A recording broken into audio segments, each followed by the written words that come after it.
We are pleased to present another in a series of conversations with long-standing members of the North Frontenac Little Theatre. Today, we welcome my good friend and NFLT Lifetime Recognition honoree, Craig Godfrey. Hi, Craig. Seems funny. Hi, Brian.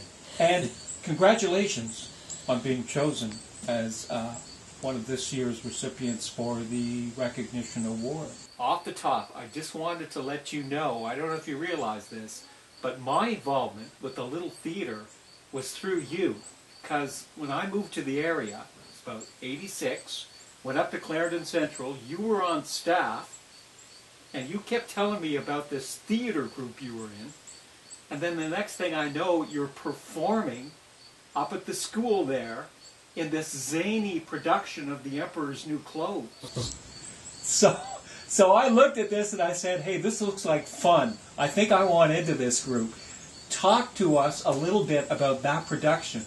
And you were touring schools with it, right? Yeah, that was, it's funny you say that because it was on the Facebook, so it made me think back to when it was. I think it's 1986 or 87. And I believe Rick Cairns came up with the first idea, but we were going to do the North Frontenac Little Theatre, Children's Theatre as a touring troupe, and originally it was supposed to continue. So Rick and John Percelli and Pam Drew, Barb Elliott, the French teacher at Cleveland. Yeah, and I remember Kevin Long. And Kevin Long. Yeah. So they were all sort of, that was way back, so we were still fairly new in the theatre group because it was only 86 and we just started with the Music Man or the Alice. But that was fun because we took the story of the Emperor's New Clothes. Rick Cairns was the Emperor, and the kids loved it because he flashed them in this big polka dotted, obviously we didn't do it nude, but now I guess they might, but we did it with the polka dotted, pants, underpants. Yeah, I've seen some pictures, yeah. And I always remember John Percelli wore this, he had a big hairdo and he had a big pigtail, just one on top of his head. Yeah. He just looked so silly, and then we wrote all the songs together. It was fun, it was all collaborative. Yeah. So we had to have, we made the plot, and we set some characters. I think the character Barb Elliott and I played don't even exist. I think we just created them, a brother and sister team or something, or Chip and Dale, or... Well, the collaboration was great because the kids loved it, Yeah. and I was just in stitches, looking at you adults up there having a riot and the costuming and everything. It was great. It was fun. So how'd you get into NFLT? What prompted you?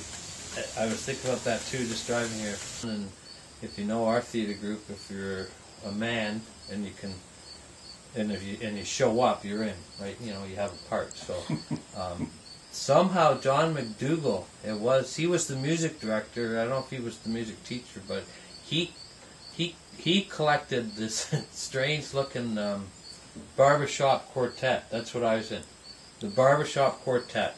And totally untrained. I don't know about the other guys. There was George Pierce, Jim McPherson, me. I was one of the tenors, and then we didn't have enough men as usual. So we had a lady named Ruth. I want to say Brown, but I don't know. You'd have to look in the archives. But yeah. Ruth somebody from Verona, and she played the high tenor part and wore a fake mustache. And if you check the pictures, there's the quartet. One's a woman. Yeah. Her name was Ruth, but I think she was a friend of Don Hance. But anyway, so that was our quartet. It was, the amazing part, like all our plays, we pulled it off. Yeah. We ended up singing "Lie to Rose" and all those songs. Yeah. And that was fun. Music Man, I like that. You've been in over 20 productions throughout your years with NFLT, and you've done it all, I might say. The musicals, you did Oliver, Fiddler on the Roof, Anne of Green Gables, Oklahoma. You played comics, sidekicks, and Guys and Dolls. And most recently, you received a lot of praise for your portrayal of the meek John Adderley in Norm Foster's The Death of Me.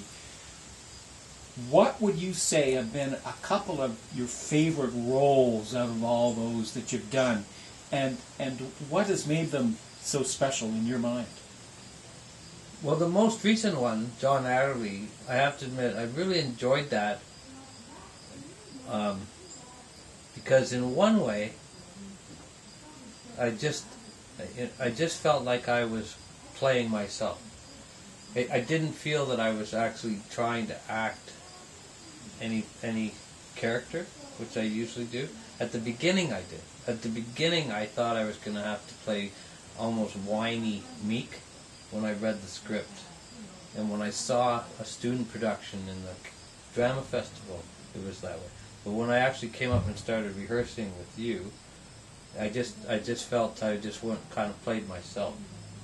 And a lot of people would find that hard to believe, that it was just kind of quiet, meek, and mild. And in a lot of ways, that is how I am. But in a lot of ways, it's not. So it was an interesting part. But the other ones I enjoyed. I really had fun in Guys and Dolls with you and Patty. That was just a lot of fun. You played Benny. Yeah, I had Benny South Street. Benny South Street. That was just a great character. I had a lot of. I took a lot of pride in playing Emile DeBeck in South Pacific because I auditioned for that one. I don't often audition. I auditioned for that, and for whatever reason I got it. And that one and Curly in Oklahoma, I think it's just in my head, but I always felt I was too short in stature for both of those parts in terms of what I would have pictured them. You know, I would have pictured bigger man, big taller, but I really sort of put a lot of effort into trying to become Emile DeBeck. Funny character like in Bell Book and Candle. Yeah, I wanted to bring that up because that's another example of how well you get into the characters you portray. Like with Bell Book and Candle, you know, it was sort of, on my reading, it was sort of a flat character, Nick Holleroyd, that you were supposed to be portraying.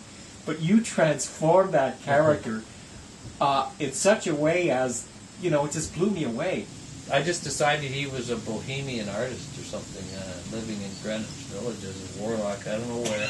And I found a jacket that was crazy, and I found a beret hat. I remember that. And I just showed up at rehearsal one night, dressed like that, and it just happened.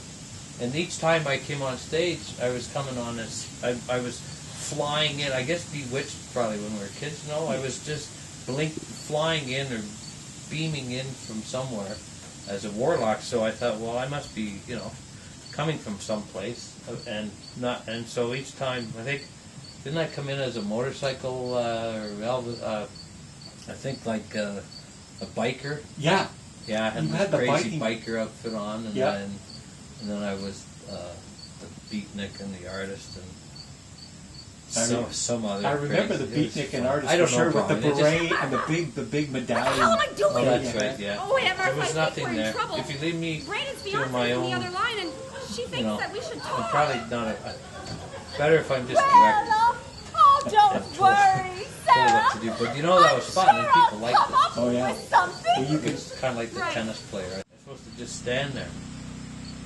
So for some reason, I took it upon my driving in my car. It's never a good thing. My brain is too free to create. So I was driving up that night, and I thought that'd be funny if I got the tennis racket. So anyway, I got the tennis racket. I thought I should get some of that sticky stuff, and I got the tennis racket, and then I got somehow end up the tennis racket, the racket part between my legs and the pole, the handle was sticking out of my crotch, and I had the sticky stuff, and I was sliding my hand on it, you know, and it really wasn't going over quite the way the director had in mind, and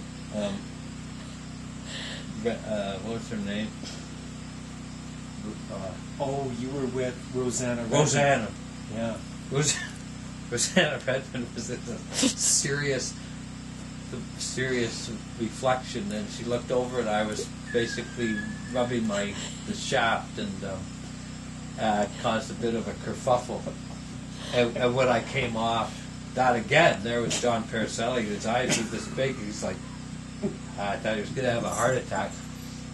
And needless to say, I didn't get to do that the next few nights. I'm allergic to peanuts. It's very common. Why, you could eat them for years and years, and then suddenly they turn on you. I thought he was a goner this time. His throat actually closed right up. The paramedic said peanut butter can actually be more fatal than tuna fish. Did you give him mouth to mouth again? Yes, I did. Oh. Well, see, something good comes from everything. Oh, Sarah, it's wonderful to see you so concerned about a man. Hi, kid.